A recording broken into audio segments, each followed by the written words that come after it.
हाँ भाई, आज हम बात करेंगे बोहर का हाइड्रोजन परमाणु के लिए परमाणु मॉडल। बोहर का हाइड्रोजन परमाणु के लिए परमाणु मॉडल, मतलब बोहर परमाणु के मॉडल को समझाना चाह रहा है, लेकिन कौन से परमाणु के लिए? हाइड्रोजन परमाणु के लिए। हाइड्रोजन परमाणु के लिए देखो इसकी डेफिनेशन में वीक पॉइंट आ रहा है।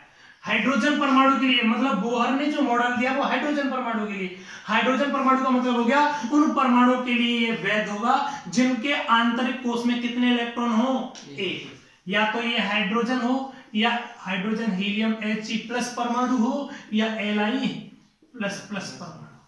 ठीक, ये मॉडल है वो इन तीन परमाणुओं के लिए ही वैध है।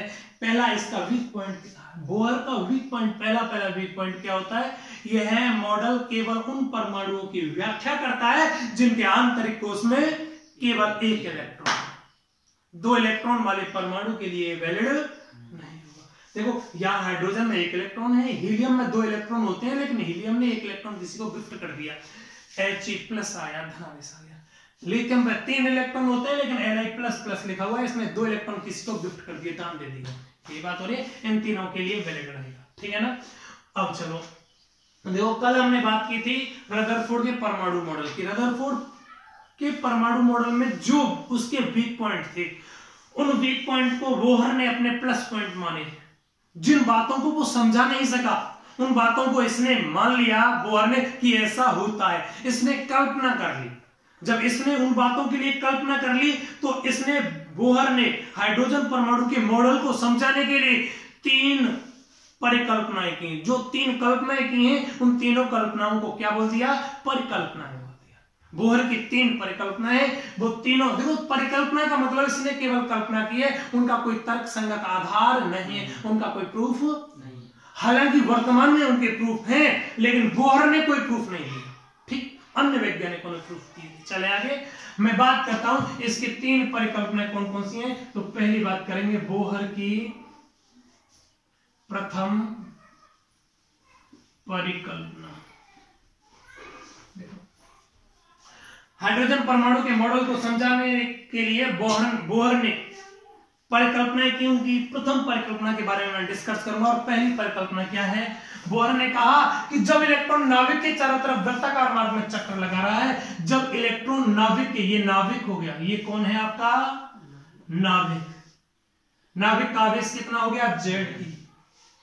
जेड क्या होता है आपके पास में? Atomic number. एटॉमिक नंबर मतलब परमाणु क्रमांक। ई प्रोटॉन का आवेश। ई क्या है?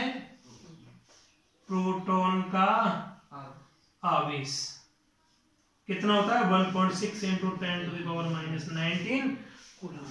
ठीक, बोहर कह रहा है अपनी प्रथम परिकल्पना में कि जब इलेक्ट्रॉन नाभिक के चारों तरफ, ये कौन है? इलेक्ट्रॉन है।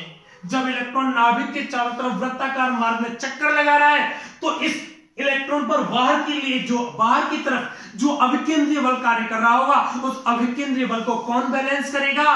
विद्युत बल बैलेंस करेगा। मतलब बाहर की तरफ कौन सा बल कार्य कर रहा है आपके पास में? अभिकेंद्रीय बल। अंदर की तरफ कौन सा बल कार्य कर रहा है? विद्युत बल। भाई बोहर ने अपनी प्रथम परिकल्पना में कहा कि इलेक्ट्रॉन नाभिक के चारों तरफ स्थायी वृत्ताकार कक्षा में चक्कर लगाता है। स्थायी वृत्ताकार कक्षाओं में चक्कर लगाने का मतलब एक निश्चित कक्षा में ही चक्कर लगाता रहेगा। ऐसे नहीं है कि रदरफोर्ड फेल हो गया था, यहाँ चक्कर लगा रहा था, धीरे धीरे अंदर आ जाए। नहीं, स्थायी वृत्ताकार कक्षा में चक्कर लगा रहा है। किसने कहा?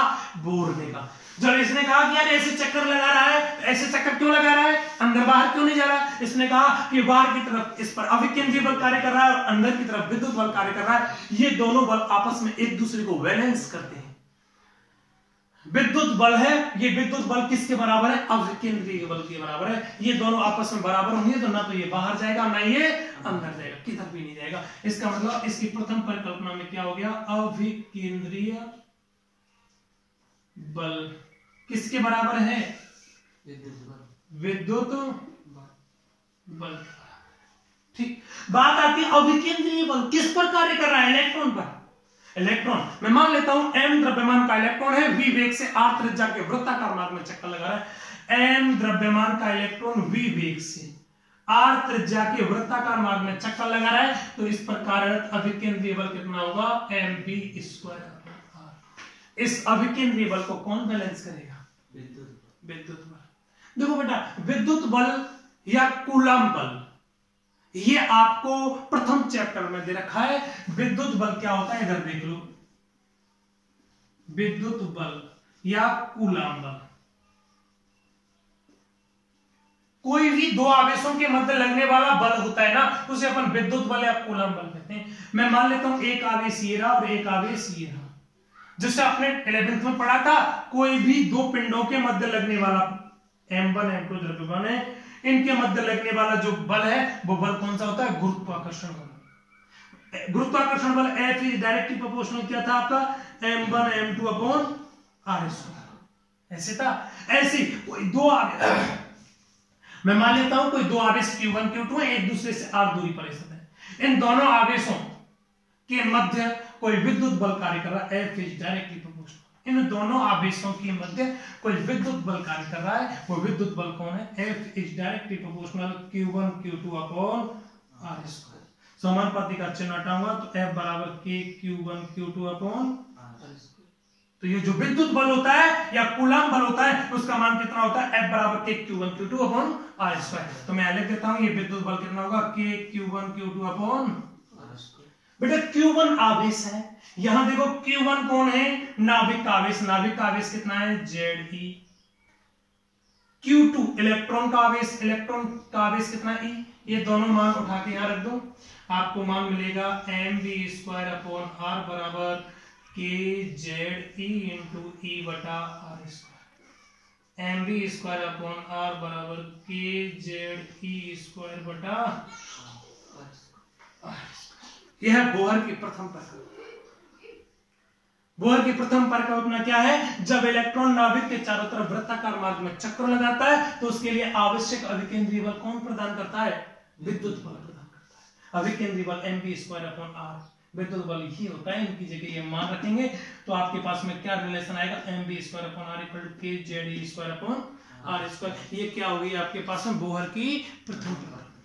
चले आगे, चलो अब बात करेंगे बोहर की द्वितीय परिकल्पना में। चलो देखते हैं, एक मिनट।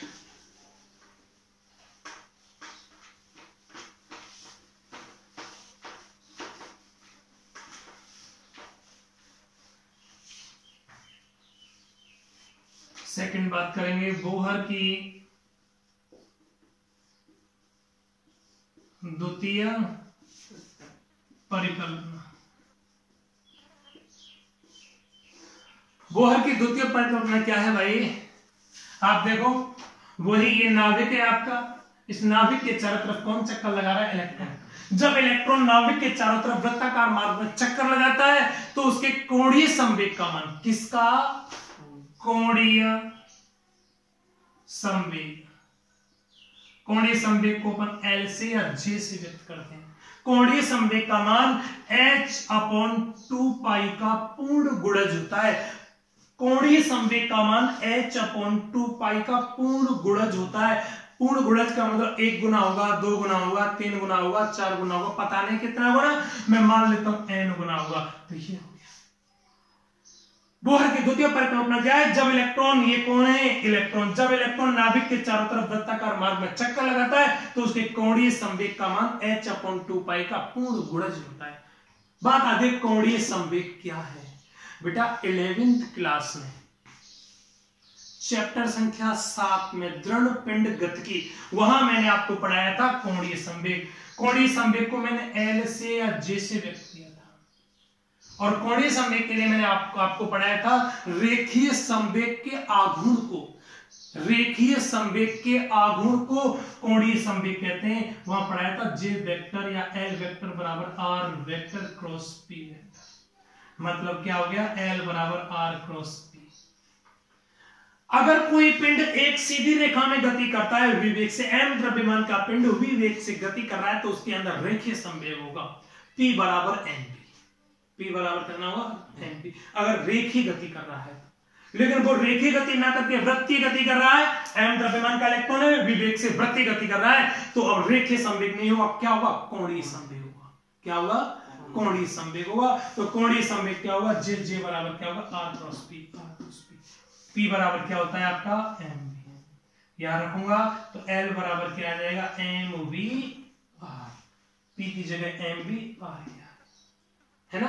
ये एल का मान मैं याद रखूंगा तो क्या आएगा, नाउ देन फाइनली मिलेगा आपको एम वी आर बराबर एन एच अपॉन।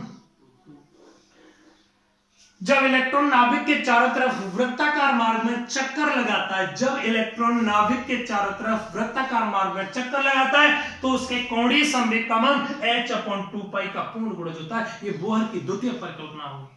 कौन सी, बोहर की द्वितीय परिकल्पना। इसे बोहर का क्वांटम संबंध भी कहते हैं। इसे बोहर का क्या कहते हैं, क्वांटम संबंध भी कहते हैं। जहां n क्या है, n कोषों की संख्या, n क्या है आपकी कोषों की संख्या, m इलेक्ट्रॉन का द्रव्यमान, v इलेक्ट्रॉन का वेग, r वृत्तीय पथ की त्रिज्या, h प्लांक नियतांक। h क्या है, प्लांक नियतांक। h का मान होता है 6.62 × 10⁻⁻34 जूल × सेकेंड। ठीक, चले आगे। ये बोहर की द्वितीय परिकल्पना आपकी समाप्त होती है। बोहर ने परमाणु, हाइड्रोजन परमाणु के मॉडल को समझाने के लिए 3 परिकल्पना दी। पहली हो गई, दूसरी हो गई, अब कौन सी परिकल्पना की बात करूंगा, तीसरी परिकल्पना की बात करूंगा। चलो देखते हैं बोहर की तृतीय परिकल्पना क्या है।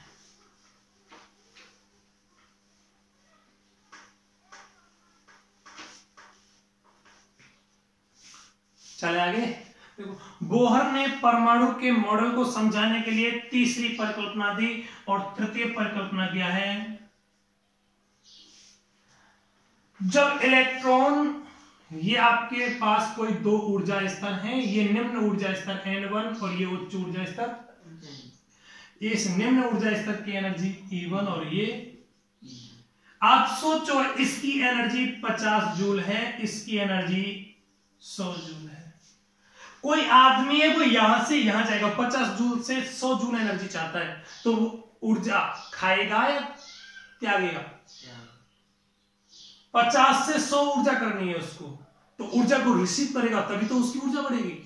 और 100 से 50 ऊर्जा करनी है तो क्या करेगा, त्यागेगा। मेरी एनर्जी अभी आप सोचिएगा 50 जूल है, अगर मुझे अपनी एनर्जी 100 जूल करनी है तो मुझे क्या करना पड़ेगा, ये खाना पड़ेगा, ये।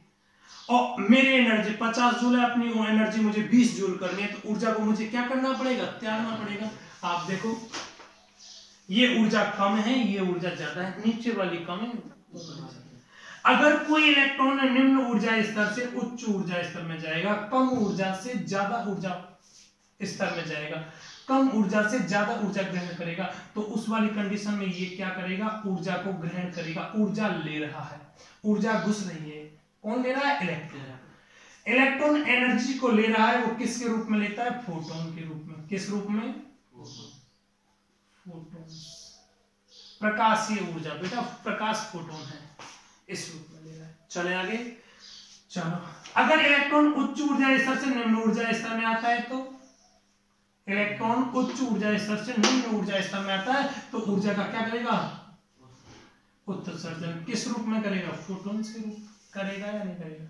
सिंपल बात यार, निम्न ऊर्जा स्तर से उच्च में जाएगा तो ऊर्जा ग्रहण करेगा, उच्च से निम्न में आएगा तो ऊर्जा उत्सर्जन। अगर निम्न से उच्च में जा रहा है तो ऊर्जा ग्रहण करेगा, कितनी ऊर्जा ग्रहण करेगा, इन दोनों ऊर्जा स्तरों के ऊर्जा अंतराल के बराबर। इसकी आप सोचो 50 जूल ऊर्जा है, इसकी कितनी है, 70 जूल ऊर्जा है, तो कितनी ऊर्जा ग्रहण करनी पड़ेगी, 20 जूल। भाई दोनों का अंतर कितना आएगा, 20 जूल ग्रहण करेगा या बन जाएगा। अगर ऊपर से नीचे आएगा तो कितनी जूल ऊर्जा उत्सर्जित करेगा, 20 जूल ग्रहण करेगा या 20 जूल उत्सर्जित करेगा। ठीक है, इसी बात को मैं लैंग्वेज के रूप में बोलता हूं। देखो, जब इलेक्ट्रॉन निम्न ऊर्जा स्तर से उच्च ऊर्जा स्तर में जाता है निम्न से उच्च ऊर्जा स्तर में जाता है तो ऊर्जा का अवशोषण करता है, और उच्च से निम्न में आता है तो ऊर्जा का उत्सर्जन करता है। इलेक्ट्रॉन ऊर्जा का उत्सर्जन या अवशोषण दोनों ऊर्जा स्तर के ऊर्जा अंतराल के बराबर ऊर्जा को करता है। कितनी ऊर्जा का उत्सर्जन करेगा या अवशोषण करेगा? डेल ई बराबर E2 माइनस। जो इलेक्ट्रॉन ऊर्जा का उत्सर्जन कर रहा है वो फोटॉन्स के रूप में करता है। ये E2 माइनस E1 है, ये किसके बराबर होगी? h न्यू के बराबर होगी। किसके बराबर होगी? h न्यू के। ये बोहर कौन सी परिकल्पना हो गई? तृतीय। कौन सी हो गई? बोहर ने हाइड्रोजन परमाणु के मॉडल को समझाने के लिए 3 परिकल्पनाएं दी। 3 परिकल्पनाएं कौन कौन सी पढ़ी है आपने? पहली परिकल्पना पढ़ी थी, जब इलेक्ट्रॉन नाभिक के चारों तरफ वृत्ताकार मार्ग में चक्कर लगाता है तो उसको आवश्यक अभिकेंद्रीय बल कौन प्रदान करता है? विद्युत बल प्रदान करता है। mv² अपॉन r बराबर k zd² अपॉन r²। पहला पॉइंट। दूसरा, जब इलेक्ट्रॉन नाभिक के चारों तरफ वृत्ताकार मार्ग में चक्कर लगाता है तो उसके कोणीय संवेग का मान h/2π का पूर्ण गुणज होता है। mvr बराबर nh/2π। और तीसरी परिकल्पना, जब इलेक्ट्रॉन निम्न ओर से उच्च में जाए या उच्च से निम्न में जाए ऊर्जा का उत्सर्जन या अवशोषण करेगा। ये ऊर्जा का उत्सर्जन या अवशोषण दोनों ऊर्जा स्तर के ऊर्जा अंतराल के बराबर ऊर्जा करेगा। इलेक्ट्रॉन ऊर्जा का उत्सर्जन व अवशोषण लगभग किसके रूप में करता है? फोटॉन्स के रूप में करता है। ये बोहर की 3 परिकल्पना हो गई। इन तीनों परिकल्पनाओं के आधार पर बोहर ने इलेक्ट्रॉन जिस किसी वृत्ताकार मार्ग में चक्कर लगा रहा था, उसके पथ की त्रिज्या फाइंड आउट की, त्रिज्या ज्ञात की, उसका वेग ज्ञात किया, उसकी ऊर्जा ज्ञात की, उसकी आवृत्ति ज्ञात की, उसका आवर्तकाल ज्ञात किया, उसका कोणीय वेग ज्ञात किया। किसने? बोहर ने। किस आधार पर? इन तीनों परिकल्पनाओं के आधार पर। कैसे किया? उनका अध्ययन हम अगली क्लास में करेंगे।